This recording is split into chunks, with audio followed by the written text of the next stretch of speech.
नमस्कार, मी विशाल पाटील।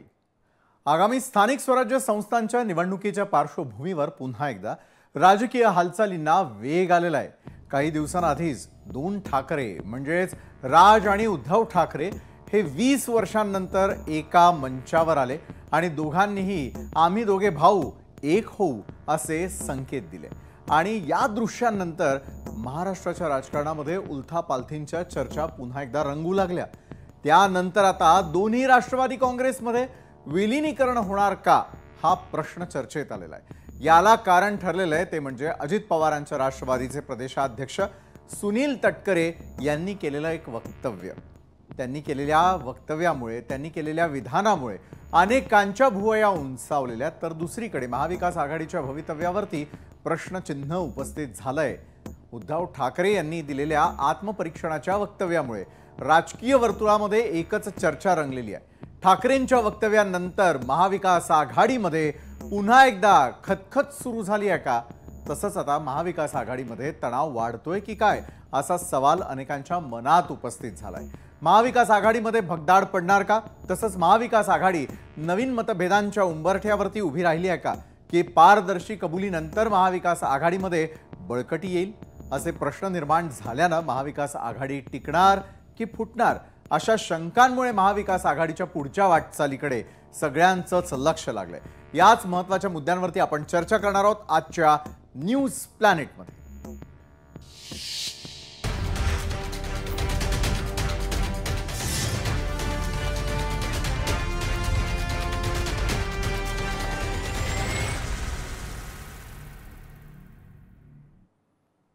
सध्या दोन्ही राष्ट्रवादी काँग्रेसच्या विलीनीकरणाच्या चर्चा रंगल्यात आणि त्यात अजित पवारांच्या राष्ट्रवादीच्या सुनील तटकरेंनी केलेल्या वक्तव्यामुळे तर अनेकांच्या भुवया उंचावल्यात।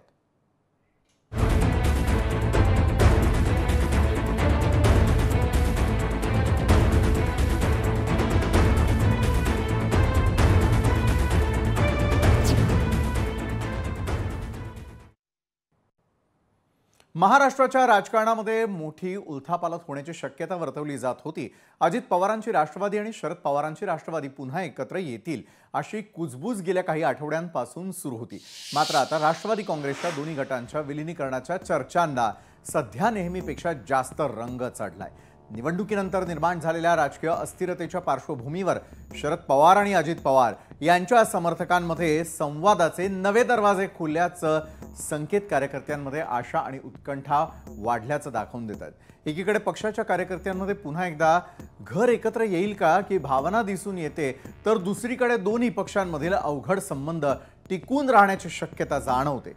सध्या दोन्ही राष्ट्रवादींकडून कोणतीही अधिकृत घोषणा नसली तरी देखील शरद पवार आणि अजित पवारांची राष्ट्रवादी काँग्रेसमधील हालचाली आणि त्यात सुनील तटकरेंनी केलेल्या वक्तव्यामुळे आगामी राजकीय समीकरणांकडे सर्वांचंच लक्ष लागलंय।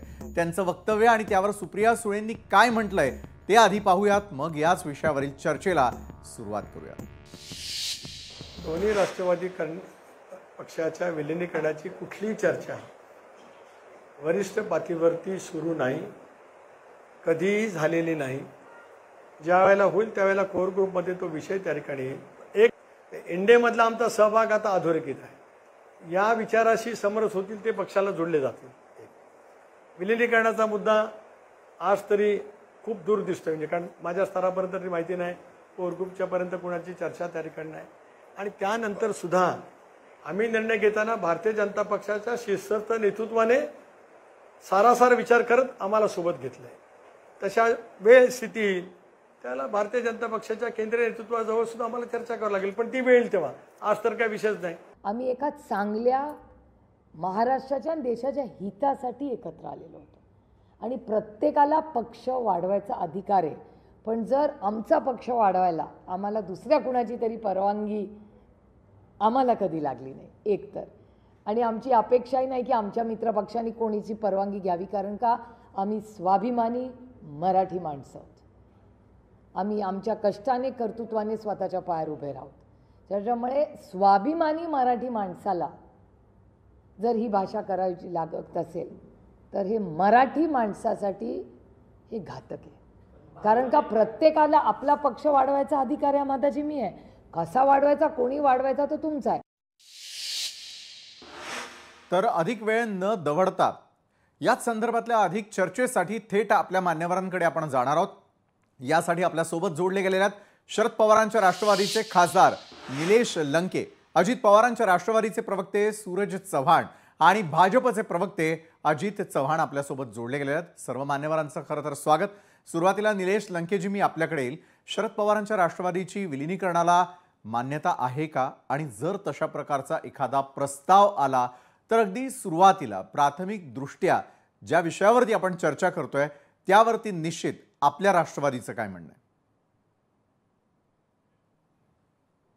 अद्यापर्यंत असा कुठलाही प्रस्ताव पक्षाकडे आलेला नाही। बरं, आणि आमच्या पक्षाला आदरणीय पवार साहेब असो, आदरणीय सुप्रियाताई असो, आमचे जयंत पाटील साहेब असो, आणि आता नवनिर्वाचित प्रांताध्यक्ष शशिकांत शिंदे साहेब असो, यांना सर्वस्वी निर्णय घेण्याचा अधिकार आहे। तसा अद्यापर्यंत कुठलाही प्रस्ताव अद्यापर्यंत आलेला नाही, आणि त्याबाबत वरिष्ठ लेवल कुठलीही चर्चा आमच्या पक्षामध्ये नाही। खाली कार्यकर्ते वेगवेगळे मतांतर कार्यकर्त्यांचं चालू असतं, चर्चा चालू असतात, पण वरिष्ठ लेवलवर कुठलीही चर्चा अद्यापर्यंत झालेली नाही। बरोबर आहे। एका बाजूला अशी कुठलीही चर्चा झाली नसल्याचं आपण म्हणताय, मात्र सूरज चव्हाण यांच्याकडून मला आता उत्तर अपेक्षित आहे की दोन्ही राष्ट्रवादी विलीनीकरणाच्या चर्चा असताना भाजपची भूमिका का महत्वाची? तटकरेंच्या बोलण्यामागचा नेमका हेतू काय होता, किंवा भाजपला इतकं महत्व का? जसं खासदार निलेश लंके साहेब मगाशी बोलले की अशा पद्धतीचा प्रस्ताव दोन्ही राष्ट्रवादीकडे ना त्यांच्याकडे गेला ना आमच्याकडे आला, त्यामुळं ह्या चर्चा ज्या आहेत त्या माध्यमातल्या चर्चेत अशा चर्चा कुठल्याही पातळीवर झालेल्या नाही। दुसरा राहिला प्रश्न आपण विचारला भाजपाची गरज का, किंवा भाजपाला एवढं विचारलं का? बघा, आपण ज्या वेळेस एखादी राजकीय भूमिका घेतो त्यावेळेस आपण मित्र पक्षाला विश्वासात घेऊन भूमिका घेत असतो, म्हणून भारतीय जनता पार्टी हा आमचा मित्र पक्ष आहे। आम्ही आघाडी केलेल्या त्या आघाडीमध्ये मला वाटतं की ज्यावेळेस मी उदाहरण म्हणून तो विकास आघाडी या राज्यामध्ये स्थापन झाली होती, शिवसेना ज्यावेळेस महाविकास आघाडीमध्ये होणार होती, त्यावेळेस राष्ट्रवादी काँग्रेस पक्षाच्याच नेत्यांनी पुढाकार घेऊन सोनिया गांधीजींशी चर्चा केली होती, आणि मग त्यांच्या मान्यतेनुसार किंवा त्यांच्यानुसार पुन्हा महाविकास आघाडी राज्य स्थापन झाली। आपण ज्यावेळेस पॉलिटिकली अलायन्स करतो ते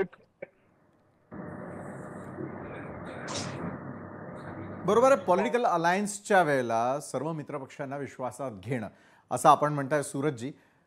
भाजपतर्फे यावेळेला अजितजी चव्हाण आपल्यासोबत आहेत। अजितजी, एका बाजूला उद्धव ठाकरेंना स्कोप आहे म्हटलं गेलेलं होतं, खुद्द देवेंद्रजी तसं म्हणालेले होते, पण आता शरदचंद्रजी पवारांच्या राष्ट्रवादीलाही कुठेतरी स्कोप आहे का? आदरणीय सुनील तटकरे साहेबांनी जी प्रतिक्रिया दिली ती जर आपण लक्षपूर्वक ऐकली तर या चर्चेला काय अर्थ नाही असं माझं मत आहे। दुसरं, भारतीय जनता पक्षाला का विचारायचं त्याचं कारण असं की आम्ही सत्तेमध्ये सोबत आहोत, मित्र पक्ष आहोत, आणि इथले नेते आणि दिल्लीमधले शीर्षस्थ नेते चर्चा केल्यानंतर महत्वाचे पॉलिटिकल डिसिजन घेत असतात। आता विशालजी, आमच्या बरोबर पवार साहेब येतील का, बाकीच्या इतर शंका कुशंका आता कार्यकर्त्यांच्याही आपल्या या चर्चेमुळे आणि आज लोकशाहीवरच्या बातमीमुळे महाराष्ट्रामधनं अनेक फोन आले, मला सुद्धा फोन आले, कारण आता स्थानिक स्वराज्य संस्थांच्या निवडणूक आहेत, त्यामुळे कार्यकर्ते संभ्रमात आहेत। थोडंसं इतिहासामध्ये गेलं पाहिजे विशालजी, थोडंसं इतिहासामध्ये आपण गेलं पाहिजे। शरद पवार साहेब हे अत्यंत कसलेले पट्टीचे राजकीय नेते आहेत। आज जरी अशा पद्धतीनं सुप्रियाताईंचं विधान आलेलं असलं तरी मी एक आठवण करून देऊ इच्छितो की महाराष्ट्रामध्ये पवार साहेबांनी एक प्रयोग केला होता बिगर काँग्रेसी सरकारचा। त्याच्यामध्ये पवार साहेब मुख्यमंत्री होते, माझे काका आदरणीय उत्तमराव पाटील साहेब जे जनसंघाचे पहिले प्रदेशाध्यक्ष, भारतीय जनता पक्षाचे पहिले प्रदेशाध्यक्ष होते, ते महसूल मंत्री त्यांच्या मंत्रिमंडळामध्ये होते।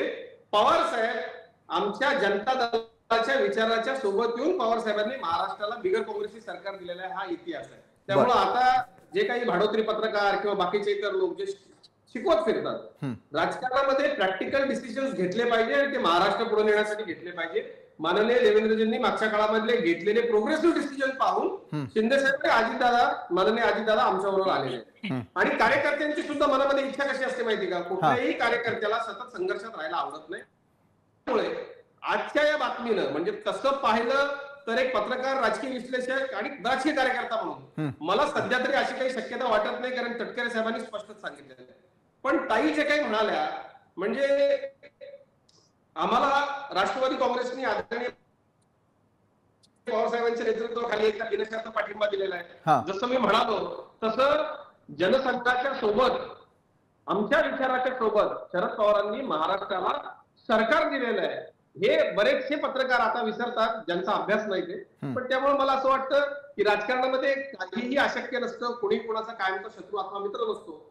परंतु आम्ही एक गोष्ट निश्चित करतो, आम्ही जरी पॉलिटिकल युती केली तरी देखील आमच्या विचारधारेशी संबंधित आणि त्यांच्याही विचारधारेशी संबंधित काही ज्या गोष्टी आहेत त्याच्यामध्ये नो कॉम्प्रोमाइज असतो. त्याच्यामध्ये आम्ही विचारधारेशी तडजोड नाही. या मूळ मुद्द्यावरती, म्हणजे सन्माननीय अजितदादा असतील किंवा आम्ही असो, शिंदे साहेबांचं तर आमची नैसर्गिक वैचारिक आमची युती आहे, त्यामुळं शिवसेनेबद्दल ती अडचण येत नाही. पण निश्चितपणे हे मोठे नेते चर्चा करून निर्णय घेत असतात. मला असं वाटतं या बातमीमुळं लोकशाहीच्या महाराष्ट्रातल्या अनेक कार्यकर्त्यांना, जे आता निवडणूक लढवू इच्छितात, दिल्लीपासून गल्लीपर्यंतच्या सर्व कार्यकर्त्यांच्या आशा पल्लवित झालेल्या आहेत. इतकंच आता सांगते. बरोबर आहे, आशा अनेकांच्या पल्लवित झालेल्या आहेत. तर दुसरीकडे पुढच्या टप्प्यात येणारी निवडणूक ही प्रत्येकाच्या डोळ्यासमोर आहे. यावेळेला मी निलेश लंकेजी आपल्याकडे येईल. निलेशजी, जसं आता दोन्ही नेत्यांनी स्पष्टपणे सांगितलं, सत्ताधारी आणि मित्रपक्ष आहेत खरं तर ते, त्यामुळे एकमेकांची परवानगी ते घेणार. मात्र दुसरीकडे सुप्रियाताईंनी एक महत्त्वाचं लक्ष वेधलेलं आहे की प्रत्येक पक्षाला आपला विस्तार करण्याचा लोकशाहीनं दिलेला अधिकार आहे. इतिहास आपण पाहिला, वेगवेगळ्या प्रकारच्या युती असतील, आघाड्या असतील, ते देखील महाराष्ट्रातल्या जनतेनं पाहिलं, कुणी काहीही विसरलेलं नाही. मात्र निलेशजी, सुप्रियाताईंच्या म्हणण्याप्रमाणे पक्षवाढीसाठी कुणाच्या परवानगीची आवश्यकता नाही. मात्र आज अजितदादांची जी राष्ट्रवादी आहे त्याला परवानगी घ्यावी लागतीये, हे देखील अधोरेखित करणं तितकंच गरजेचं आहे की? शेवटी आपण महायुतीत असो किंवा महाविकास आघाडीत असो, एकत्र येऊन एखादा त्या ठिकाणी सत्ता स्थापन केल्यानंतर आपण तो सत्तेपुरता आपण एकत्र आलेलो असतो. पण आपल्याला आपल्या पक्षाची ताकद वाढवण्याचा पूर्णपणे अधिकार आहे. आदरणीय सुप्रियाताईंनी सांगितलं ते बरोबर आहे. ते एकत्रित असतं. काँग्रेस राष्ट्रवादी अनेक काळ राज्यामध्ये एकत्र सरकार स्थापन केलं, पण शेवट राष्ट्रवादीने त्याची ताकद वाढवण्याचा प्रयत्न केला, काँग्रेसने केला. आज शिवसेना, भाजप, राष्ट्रवादी एकत्र महायुतीचं सरकार आहे. त्यामुळे भाजपच्या पद्धतीने पक्ष वाढविते, अजितदादांचे राष्ट्रवादी त्यांच्या पद्धतीने पक्ष वाढविते, त्यांचं एकनाथ शिंदे साहेबांची शिवसेना सुद्धा त्यांच्या पद्धतीने पक्षाची ताकद वाढवण्याचा प्रयत्न करत आहे. त्यामुळं पक्षाची ताकद वाढवण्यासाठी बरोबरच्या पक्षाला विचारणं हे असं काय हे नाही, योग्य नाही. प्रत्येकाला अधिकार असतात ना. उद्या आम्ही आता आम्ही महाविकास आघाडीत आहे, त्यामुळे आम्हाला उद्या आमच्या पक्षाची ताकद वाढवायची असेल तर आमच्या घटक पक्ष काँग्रेस असो, उद्धव साहेबांची शिवसेना असो, त्यांना विचारायचं काही कारण नाही ना. शेवट आपण ती माणसं आहे, स्वाभिमानी माणसं आहे. छत्रपतींच्या महाराष्ट्रामध्ये आपण छत्रपती. बरोबर आहे. मग सूरजजी, ही अपरिहार्यता आहे का? म्हणजे एका बाजूला जसं निलेश लंकेजी बोलली की स्वाभिमानाची गोष्ट असते आपला पक्ष वाढवणं, मात्र आपल्या इतर मित्र पक्षांना विचारून या संदर्भातला निर्णय घेणं स्वाभिमान की मग अपरिहार्यता? नाही, खरं तर मला आश्चर्य वाटतं की अशा पद्धतीचं विधान हे कसं काय करू शकतात. कारण ज्या वेळेस शिवसेनेला महाविकास आघाडीमध्ये घ्यायचं होतं त्यावेळेस आपण काँग्रेसची मान्यता घेतली होती. मग त्यावेळेस असं म्हणायचं का स्वाभिमान गहाण ठेवला होता? असं मला वाटतं ही एक मैत्री धर्म पाळणं असतं. तुम्ही एखादी राजकीय मित्र जवळ केल्याच्या नंतर, आपण एकत्रित आल्याच्या नंतर आपण एखादी गोष्ट सगळ्याला विचारून करत असतो. याचा अर्थ स्वाभिमान घाण ठेवलेला नसतो, तर याचा अर्थ तुम्ही मित्रधर्म पाळता. राष्ट्रवादी काँग्रेस पक्ष स्वाभिमानी आहे, अजितदादांच्या नेतृत्वामध्ये काम करतोय. त्याच्यामुळं आम्हाला कुणी स्वाभिमान शिकवावं एवढी वाईट परिस्थिती राष्ट्रवादी काँग्रेस पक्षाच्या नेतृत्वावर आलेली नाही. मला वाटतं हे जे काय आहे राजकीय विरोधक म्हणून बोललेलं वक्तव्य, त्याच्यात मला कुठेही असं खूप काही गांभीर्याने घ्यावं अशा पद्धतीचं विधान वाटत नाही. बरं, म्हणजे सुनीलजी तटकरे बोलले तरी ते गांभीर्यानं घ्यावं की न घ्यावं हा तुमचा विषय आहे खरं तर. मात्र मी भाजपच्या अजितजी आपल्याकडे येतो. अजितजी, खरं तर एका बाजूला कुठल्याही प्रकारचे पक्ष जे आहेत ते पुढच्या राजकीय प्रवासासाठी पुढे जात असताना, येत्या काळातल्या निवडणुकांना सामोरं जाण्यासाठी तयारी करत असताना एक गोष्ट स्पष्ट होताना दिसते की प्रत्येकाला हे सत्ताधाऱ्यांबरोबरच जायचं आहे आणि भाजप बरोबरच जायचं आहे. म्हणजे यापूर्वी पक्ष फुटीचं राजकारणही झालं आणि पक्ष जोडणीचंही राजकारण असेल तरी केंद्रस्थानी तुम्ही का? नाही, आता या चर्चेपुरतं बोलायचं झालं तर निलेश लंके जे म्हणाले ते सूरज भैया जे म्हणतायत तेच त्यांचं म्हणणं आहे. पण तो प्रश्न विचारता तुम्ही मस्त एकदम ट्विस्ट केला, छान. म्हणजे पत्रकार म्हणून तुम्हाला मार्क किती द्यायचे तर 100 पैकी 100 दिले पाहिजे. धन्यवाद. आजच्या चर्चेपुरतं दोघांचंही म्हणणं अगदी सेम आहे, परंतु तुम्ही बरोबर तो प्रश्न टाकला त्यातनं वाद उद्भवू शकतो. यांचंही म्हणणं तेच आहे की आम्ही शिवसेनेला घेताना काँग्रेस बरोबर चर्चा केली. आता सुप्रियाताई त्यांच्या नेत्या आहेत, त्यांनी महाराष्ट्र छत्रपती शिवाजी महाराज आणि स्वाभिमान हे सगळं म्हटल्यामुळं लंके साहेबांना ते बोलणं क्रमप्राप्त आहे, त्यात काही विषय नाही. आता राहिला विषय आपण आमच्याबद्दल विशालजी, मी आपल्याला एक गोष्ट सांगतो की विचारधारेची कुठलीही तडजोड न करता राजकीय जीवनामध्ये सतत अविरत काम करत राहिलं पाहिजे, ही भारतीय जनता पक्षाची भूमिका आहे. बरं, कुणीही आला तर आम्हाला निश्चित नाही, पण आमच्या बरोबर आल्यानंतर आमच्या साच्यात त्यांनी काम केलं पाहिजे असा आमचा आग्रह असतो. आणि आमचा असा अनुभव आहे की आमच्या बरोबर आलेले सगळेच सहकारी, कारण आता माननीय मोदीजींच्या नेतृत्वाखाली सबंध भारत एकसंघ आहे, हिंदुत्वाच्या रेषेमध्ये बांधला गेलेला आहे. आणि एक मी मनातली गोष्ट सांगतो तुम्हाला, मी आता इथनं उठलो की आता विदर्भाच्या दौऱ्यावरती चाललोय. मी नुकतेच आता 5-6 जिल्हे आणखी महाराष्ट्रामधले जाऊन आलो. विधिमंडळ अधिवेशनात महाराष्ट्रभरामधल्या कार्यकर्त्यांना भेटलो. माझ्या गळ्यामध्ये हा जो भगवा आहे, या भगव्यासाठी काम करायची सर्वपक्षीय नेत्यांची, काँग्रेसमधल्या सुद्धा कार्यकर्त्यांची इच्छा आहे, हे आपण लक्षात घेतलं. बरं, म्हणजे बघा, आपण जर मुळाशी गेलात सगळ्या तर आता निलेशराव इथे बोलतायत, आता ते काँग्रेसमध्ये गेल्यामुळं वेगळा विषय, पण प्रत्येकाचा जो डीएन आहे तो हिंदुत्वाचाच डीएन आहे. आणि भारतीय जनता पक्ष हिंदुत्वाच्या विषयावरती कुठलीही तडजोड न करता प्रचंड विकास, माननीय अजितदादा पवार साहेब, माननीय एकनाथ शिंदे साहेब आणि माझे नेते आदरणीय देवेंद्रजींच्या नेतृत्वाखाली महाराष्ट्राचा जो विकास होतोय, ग्रामीण भागापर्यंत निधी, पैसे पोहोचतायत, त्यामुळं माझ्या सर्व पक्षीय मित्रांना असं वाटतं की नाही, आपण सत्तेत गेलं पाहिजे. शेवटी आम्ही सामाजिक काम विशालजी का करतो, आमच्या मतदारसंघामधल्या लोकांचे प्रश्न, अडीअडचणीला आम्हाला सरकारची ताकद मिळाली पाहिजे, मतदारसंघात पैसे आले पाहिजे, याच्याकरता कुणी कार्यकर्ता काम करत असतो. आणि आता काय मी तुम्हाला सांगतो, पुढची 100 वर्ष या देशामध्ये हिंदुत्वाच्या वाटेवरती प्रचंड मोठ्या प्रमाणावरती विकास होणार आहे. आणि ही लाईन जनतेला भावते, मतदारांना भावते, त्यामुळे कार्यकर्त्यांना ते भावते, असं आपल्या प्रश्नाचं उत्तर आहे. बरं, हिंदुत्वाच्या जर मुद्द्यावरती विकास साधला जात असेल, निलेश लंके यांचं मी उत्तर घेणारच आहे. मात्र तुम्ही जसं आता हिंदुत्वाचा मुद्दा उपस्थित केला, तर दुसरीकडे अजितदादा नेहमी हिंदुत्वाच्या मुद्द्यावरून आपल्यापासून अलिप्त राहिल्याचं पाहायला मिळालं. जरी ते तुमचे मित्रपक्ष असले तरी देखील सेक्युलर भूमिका आपण सोडत नसल्याचं हे अनेक वेळा अजितदादांनी दाखवून दिलेलं होतं. सूरजजी, आपणही हिंदुत्वाचा विकास आणि हिंदुत्वाच्या मुद्द्यावरती होणारा विकास याच्याशी सहमत आहात? राष्ट्रवादी काँग्रेस पक्षाची भूमिका नेहमी पुरोगामी विचाराची राहिलेली आहे, शिवशाहू फुले आंबेडकरांच्या विचाराची राहिलेली आहे. भारतीय जनता पार्टी आणि आमची महाराष्ट्राच्या विकासासाठी आम्ही एकत्रित आहोत. एकमेकाच्या विचारधारा म्हणजे त्यांनी कधी त्यांची विचारधारा सोडली नाही, आम्ही कधी आमची विचारधारा सोडलेली नाही. मगाशी म्हणाले की आमच्या विचारधारेबरोबर सामावून घेणारे सगळे पक्ष आमच्या बरोबर आहेत. एक मिनिट मला पूर्ण करू द्या. म्हणजे बोला ना, मी आपल्याशीच बोलतोय सूरजजी.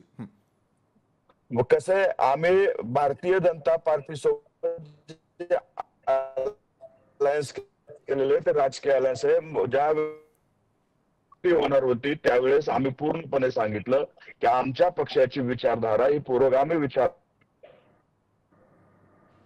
त्यांनी सुद्धा सांगितलं की तुम्ही तुमचे विचार. बरं सूरजजी, तांत्रिक अडचणीमुळे तुमचा आवाज आमच्यापर्यंत यावेळेला पोहोचत नाहीये. हाच प्रश्न, याच प्रश्नाचं सविस्तर उत्तर आपण सूरजजींकडून घेणार आहोत. सूरजजी, मात्र जो प्रश्न मी आपल्याला विचारलेला होता की एका बाजूला आपण सत्ताधारी आहात, भाजप सोबत आपली मैत्री आहे, मात्र एका बाजूला अजितजी बोला.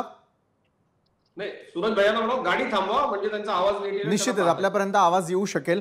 सूरजजी, मला एक सांगा, आपली विचारधारेवरती त्या ठिकाणी सत्तेत सामील होण्याचा निर्णय होता. सेक्युलर असताना आपण हिंदुत्वाच्या विकासासाठी एकत्र आलेला होतात. नेमका मुद्दा मी आपण जो आहे तो महाराष्ट्रासमोर मांडूयात. सूरजजी, राष्ट्रवादी काँग्रेस पक्षाची भूमिका आणि विचारधारा ही पुरोगामीच आहे. त्याच्यामुळं आम्ही कधी विचारधारा सोडलेली नाही. भारतीय जनता पार्टीने त्यांची ते विचारधारा सोडलेली नाही. आम्ही जे सत्तेमध्ये काम करतोय तो महाराष्ट्राला पुढे घेऊन जाण्यासाठी एकत्रित काम करतोय. ज्यावेळी विचारधारेचा विषय येतो त्यावेळेस आम्ही एकमेकाचे विचार त्या ठिकाणी मांडत असतो. त्यामुळं याच्यावर कधी काम बरं, विचारधारा जर एक सारख्या आहेत तर मात्र उद्या ज्या प्रकारे आता तटकरेजींनी म्हटलेलं आहे की उद्या जर आपण दोन्ही राष्ट्रवादीचं एकत्रीकरण करण्याचा निर्णय घेतला तर भाजपची भूमिका काय असेल अजितजी? मला एकच आपल्याला सांगायचं आहे विशालजी की ज्या वेळेला तुम्ही महाविकास आघाडीकडे पाहता, ज्या बाळासाहेबांनी तत्वनिष्ठपणे आयुष्यभर काँग्रेसला विरोध केला, सन्माननीय उद्धवजी ठाकरे साहेब मुख्यमंत्री पदाकरता तिकडे गेले. यापूर्वी पवार साहेब जनसंघाबरोबर म्हणजे आमच्या विचाराबरोबर समाजवाद्यांसकट पुलोचा प्रयोग महाराष्ट्रामध्ये केलेला आहे. जर ते काँग्रेस बरोबर जाऊ शकतात त्यावेळेला चर्चा करून काँग्रेस शिवसेनेला आपल्या बरोबर घेऊ शकते, तर मग आम्हाला या सगळ्यामध्ये प्रश्न विचारण्याचा नैतिक अधिकार कोणाला आहे का महाराष्ट्रामध्ये? मग आम्ही विचारतो ना, तेव्हा कुठे गेला होता राधाच होता तुझा धर्म. मला इतकंच आपल्याला सांगायचंय की ज्याची हे बघा, आता सुरज चव्हाण साहेब जे म्हणाले ते अगदी बरोबर आहे. प्रत्येक जण आपापल्या वैचारिक बैठकीशी प्रामाणिक राहून या मंडळींनी जी अनैसर्गिक युती महाराष्ट्राला दिली होती त्या विरोधामध्ये आम्ही हे केलं. जे केलं त्यानंतर आम्ही निवडणुकीला सामोरे गेलो. म्हणजे हे जे म्हणतात ना निंदे गद्दार याव त्याव आमचं, आम्ही लोकांच्या समोर गेलो सामोरे आणि पुन्हा बहुमतानं निवडून आलेलो. त्यामुळे हे महाराष्ट्राच्या जनतेनं हा स्वीकारलेला कौल आहे विशालजी. त्यामुळे मला असं वाटतं पुलाखालून बरंच पाणी वाहून गेलेलं आहे. शेवटी राजकारणामध्ये काय असतं तुम्हाला मी सांगू का, ज्या नेत्याचा अधिकाधिक संपर्क आहे, जो रात्री उशिरापर्यंत काम करतो, जो वाऱ्याच्या वेगानं फिरतो, जो सामान्य जनतेला, आमदारांना, नेत्यांना, कार्यकर्त्यांना आपल्या मतदारसंघामध्ये निधी उपलब्ध करून देतो, असं नेतृत्व लोकांना हवंय. ते माननीय देवेंद्रजी, माननीय एकनाथराव शिंदे आणि माननीय अजितदादा पवार साहेबांच्या मध्ये महाराष्ट्राच्या कार्यकर्त्यांना दिसतं आणि त्याचं हे प्रतीक आहे, त्याचा हा प्रत्यय आहे. त्यांनी प्रयोग करून बघितला परंतु त्यांचा प्रयोग महाराष्ट्राच्या जनतेनं सबसे नाकारला. आम्ही सोबत आलेलं महाराष्ट्राच्या जनतेला आवडलंय. त्यामुळे मला असं वाटतं बरं, जनतेनं नाकारला की मग राजकारणासाठी हा डाव निवडला गेला हे तर येणारा काळ ठरवेलच. मात्र मला निलेश लंकेंना हे विचारायचंय. निलेशजी, मला सांगा, जसं प्रत्येक पक्ष म्हणजे सत्ताधारी पक्ष सांगतो आम्ही फार काम करतो, लोकांपर्यंत जातो, विकास पोहोचवतो, असंच काहीसं काम हे ज्येष्ठ नेते शरदचंद्रजी पवारांनी देखील केलेलं होतं. आजही या वयामध्ये ते कार्यकर्त्यांना जोडून आहेत, प्रत्येक व्यक्तीला भेटण्यासाठीची तयारी असते. मग अशा प्रकारचा व्यक्ती किंवा अशा प्रकारची राष्ट्रवादी जर पुन्हा एकत्र आली तर पुन्हा एक घर व्हावं असं कार्यकर्त्यांना वाटतं का? साहजिकच आहे, राजकारणामध्ये काळ कार्यकर्ते आदरणीय पवार साहेबांच्या नेतृत्वाखाली, आदरणीय दादांच्या नेतृत्वाखाली काम केलेले कार्यकर्ते असल्यामुळं तर प्रत्येक कार्यकर्त्याची एक भावना असते की आपला परिवार अखंडित राहावा. तुम्हाला एक छोटं उदाहरण सांगतो. कधी पण एखाद्या कुटुंबामध्ये जर कुटुंबामध्ये दुही निर्माण झाली तर त्या कुटुंबातले जे छोटे छोटे मुलं असतात त्यांना अस्वस्थ होतं, अरे आपण एकत्र राहणारे चुलते दुसऱ्या खोलीत राहतात, हे इकडे आजोबा तिसरीकडे राहतात. हे एक प्रत्येक भावना एक हा परिवार आहे. आम्ही तर बऱ्याच परिवार आहे, तो परिवार अखंडित राहावा प्रत्येकाची भावना साहजिक असतेच ना. बरं, मात्र एकत्रीकरणाचा जर उद्या निर्णय झाला तर भाजपला आपणही किती महत्व देणार त्या ठिकाणी? वरिष्ठ लेवलवर ही चर्चा नाही. बरं, अजितजी यावरती मत निश्चितच मांडू इच्छित आहे. अजितजी, एका बाजूला एक परिवार व्हावा असं प्रत्येकाला वाटतं. ठाकरे बंधूंनी एकत्र येण्यासंदर्भातला निर्णय घेतला. अजितजी. विशालजी, मी महाराष्ट्रभर फिरून काम करणारा कार्यकर्ता आहे. बघा, नेत्यांना वाटतं की हे झालं पाहिजे, कार्यकर्त्यांना वाटतं का आता 100% वाटतं. आता पत्रकार म्हणून मी तुम्हाला काही माहिती देतो. मध्यंतरी राष्ट्रवादी काँग्रेस पक्षाची काही मंडळी दिल्लीला गेली होती. ते दिल्लीच्या मुक्कामामध्ये ते कोणाला भेटले, त्यांनी काय चर्चा केली आणि परत मुंबईला येऊन ते कोणाला भेटले, त्यांनी काय चर्चा केली, याचा जरा पत्रकार म्हणून आपण माहिती घ्या. दुसरा एक विषय, पश्चिम बंगालची राजधानी कोलकाता इथं मुंबईमधनं चार्टर्ड विमानानं काही नेते मंडळी गेले होते आणि त्यांनी तिथं कोणाला भेट घेतली, त्यांनी काय चर्चा केली याची पत्रकार म्हणून आपण माहिती घ्या. सांगा ना, महाराष्ट्राला ती माहिती कळू द्या. बघा, शेवटी सत्तेमध्ये येण्याचा प्रत्येक जण प्रयत्न करत असतो. अनेक लोक माननीय प्रफुल्लभाई असतील, तटकरे साहेब असतील आणि थेट पवार साहेब असतील यांच्याकडं जात येत असतात, चर्चा होतात. मग त्याच्यामध्ये मी तुम्हाला सांगतो की देशामधल्या अनेक मोठमोठ्या उद्योगपतींनी मध्यस्थी करण्याचा प्रयत्न केला. ते कोण आहेत, त्यांनी नेमकी काय म्हणाले, नेमकी चर्चा काय झाली, ह्या खूप छान गोष्टी आहेत. त्या महाराष्ट्राच्या जनतेसमोर आपण आणा. आम्हाला याच्यामध्ये इतकंच मला एक गोष्ट तुम्हाला सांगायची आहे की बघा, आता राजकारणाचा बाज बदललेला आहे आणि हा राजकारणाचा बदललेला बाज काय आहे तर लोकांना वेगानं विकास हवा आहे. लोक आता घराणेशाही, मग हा याचा मुलगा तो त्याचा मुलगा, त्यांच्यासाठी दोन निवडणुका लढा, हे लोकांना आवडत नाही. पण अजितजी, मतदारांना किंवा जनतेला गृहीत धरलं जातं असं नाही का वाटत? त्यांनी मॅन्डेट कुणाला दिलं किंवा काय झालं? प्रत्येक राजकीय पक्ष फक्त सत्तेत राहण्यासाठीचा प्रयत्न करतोय. विशालजी, अगदी सूर्यप्रकाश इतकं स्वच्छ सत्य आहे ते. राजकारणामध्ये सत्तेशिवाय समाजकारण कसं काय करणार आपण? जर सत्ता तुमच्याकडे नसेल तर तुम्ही लोकांची कामं कशी करणार? आणि मला असं वाटतं की सत्तेत असल्यानंतर आपल्याला चांगल्या पद्धतीची कामं करता येतात. त्यामुळे सत्तेत राहणं अत्यंत गरजेचं आहे. आणि मी आपल्याला सांगतो बघा, हे जे डिसिजन्स आहेत ना, मग हे एकतर मी खरंच आपल्याला सांगतो की नैतिकतेच्या बोरख्याआड अनेक जण नथीतून तीर मारत असतात आम्हाला. पण मी आपल्याला अगदी काही दशकांपूर्वीचं उदाहरण सांगितलं की पवार साहेब आणि भारतीय जनता पक्षाने जनसंघाने सोबत या राज्यामध्ये सरकार केलेले अवस्थापन. पवार साहेबांनी आम्हाला बिनशर्त पाठिंबा दिला होता. मग त्याची पुनरावृत्ती होणार का? संदर्भ 2 मिनिटं, राजकारणाचे संदर्भ बदलले किंवा समीकरण बदलत असतात. ती समीकरण योग्य होण्याची वाट पाहायची. फक्त मला एक सामान्य कार्यकर्ता म्हणून मला असं वाटतं की मोठ्या नेत्यांचं काही नसतं, परंतु जे सामान्य मतदारसंघ स्तरावर काम करणारे कार्यकर्ते, त्या कार्यकर्त्यांचं बऱ्याच वेळेला या अशा सगळ्या राजकीय समीकरणांमुळे नुकसान होतं. त्यामुळे सगळ्यांनाच असं वाटतं हे एकत्र आलं पाहिजे, पण सध्या तसं काही नाही. हे तटकरे साहेबांनी सांगितलंय आणि याच्यामध्ये भारतीय जनता पक्षाची भूमिका असेल का तर निश्चित अत्यंत महत्वाची भूमिका असेल. बरोबर आहे. म्हणजे केंद्रस्थानी जे आहे ते भाजप आहे. मात्र सूरजजी, मी आपल्याकडे येईल. लोकसभेची गणितं वेगळी होती, विधानसभेची गणितं आणि मुद्दे वेगळे होते आणि आत्ताच्या घडीला मात्र स्थानिक स्वराज्य संस्थांच्या निवडणुकांच्या वेळेला स्थानिक राजकारण आणि त्या ठिकाणचे ठाकठोळे अतिशय महत्त्वाचे असतात. त्या दृष्टीनं पुढच्या काळामधलं राजकीय समीकरण पुन्हा एकदा बदलेल का? बाज, ज्याचा उल्लेख आता मगाशी अजितजींनी देखील केलेला होता, राजकारणाचा बाज पुन्हा एकदा स्थानिकच्या वेळेला बदलेल का सूरजजी? आता आम्ही सध्या दौऱ्यातच आहोत. महाराष्ट्रामध्ये तटकरे साहेबांच्या नेतृत्वात आमचे दौरे चालू आहेत. प्रत्येक जिल्ह्यात जाऊन आढावा घेणं चालू आहे. त्या आढाव्यामध्ये आम्हाला बऱ्याचशा गोष्टी क्लॅरिटी येते. पुढच्या काळामध्ये राजकीय गणित महायुती म्हणून आम्ही एकत्रितरित्या आमची जी कोर कमिटी आहे ती मुंबईमध्ये बैठका होतात, त्यांचे निर्णय होतात. आता आम्ही फक्त महाराष्ट्रातला अंदाज घेत आम्ही फिरतोय, कार्यकर्त्याला बळ देण्याचं काम करतोय, विश्वास देण्याचं काम करतोय.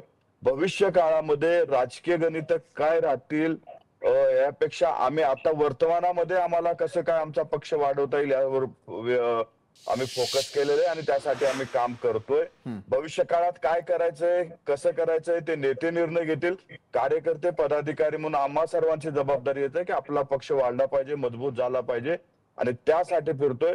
भविष्यात जो काही निर्णय घ्यायचा आहे ते वरिष्ठ पातळीवर होतील, वरिष्ठ नेते घेतील आणि ते जे काही निर्णय घेतील आम्हा सर्व कार्यकर्त्यांना मान्य असेल. बरोबर आहे. म्हणजे एका बाजूला राज्यातल्या कार्यकर्त्यांना काय वाटतं हे तुम्ही जाणून घेण्याचा प्रयत्न करता, मात्र सर्व निर्णय हे वरिष्ठ पातळीवरतीच होतात. निलेश लंकेजी, मी आपल्याला विचारतोय, जर उद्या सर्वसामान्य कार्यकर्त्यांना वाटलं तर त्यासाठी आणि महाराष्ट्राच्या हितासाठी काही महत्त्वपूर्ण निर्णय घेतले जाऊ शकतात का? स्थानिकचा जर आपण विचार केला तर स्थानिक राजकारणासाठी, स्थानिक पातळीवरती होणाऱ्या निवडणुकांसाठी वेगळी समीकरणं आणि एकत्रीकरण हा पर्याय ठरू शकतो का? निलेशजी. इथं डबे घेतले का आपण? निलेशजी, माझा आवाज येतोय आपल्यापर्यंत? बोला ना. निश्चितच मला एकच महत्त्वाचा प्रश्न, उद्या कार्यकर्त्यांना वाटलं तर मात्र वेगळी राजकीय समीकरणं महाराष्ट्रामध्ये पाहायला मिळतील का? एकत्रीकरणाच्या निर्णयासाठी आपला देखील होकार असेल का?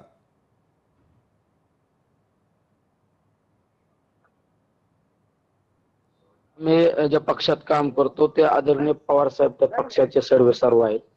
त्या पक्षाला त्यांच्यानंतर यशस्वी भूमिका पार पाडणारे आदरणीय सुप्रियाताई आहेत, ज्यांनी गेले 8 वर्ष अतिशय कार्यकुशल असे प्रांताध्यक्ष म्हणून काम केलं. जयंत पाटील आहे आणि आता नवनिर्वाचित प्रांताध्यक्ष आमचे त्या ठिकाणी शिंदे साहेब, शशिकांत शिंदे साहेब यांची निवड झालेली आहे.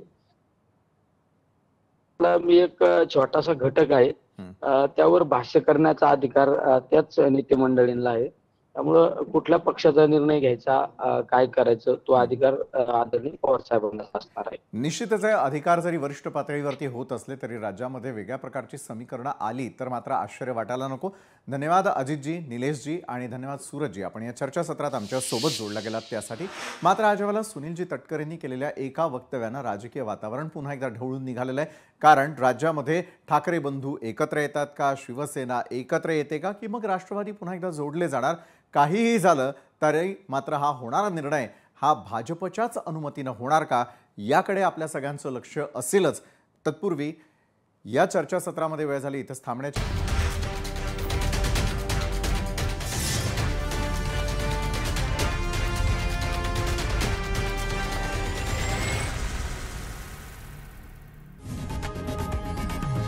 लोकशाही मराठी ऐका, पहा, जागरूक रहा.